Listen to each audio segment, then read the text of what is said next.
அஸ்ஸலாமு அலைக்கும் வரஹ்மத்துல்லாஹி வபரகாத்துஹும். நாளைக்கு மறுமையில் அல்லாஹ்வுடைய தூதர் ஸல்லல்லாஹு அலைஹி வஸல்லம் அவர்களுடைய ஷஃபாத்தை பற்றி கூறும்போது, மன் அஸ்அதுன் நாஸி பி ஷஃபாத்திக யௌமல் கியாமா, அல்லாஹ்வுடைய தூதரே, நாளை மறுமையில் அல்லாஹ்வுடைய சிபாரிசு அதிகம் பெறக்கூடிய பாக்கியம் உள்ளவர்கள் யார் என்று கேட்பார்கள் சஹாபாக்கள்.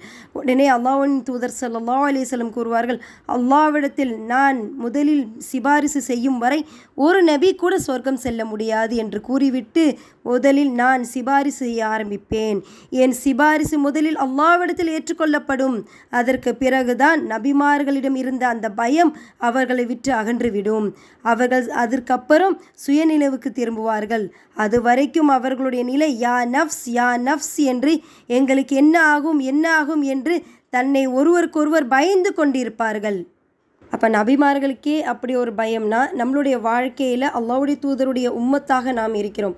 அப்படிப்பட்ட அந்த நம்முடைய தூதர் அல்லாஹ்வின் தூதர் ஸல்லல்லாஹு அலைஹி வஸல்லம் அவர்களுடைய ஷஃபாத்துடைய அந்த பரிந்துரை கேட்கக்கூடிய பாக்கியம், கிடைக்கக்கூடிய பாக்கியம் வல்லாஹ் ரஹ்மான் நமக்கு தரணும். அஸ்ஸலாமு அலைக்கும் வரஹ்மத்துல்லாஹி வபரகாத்துஹு.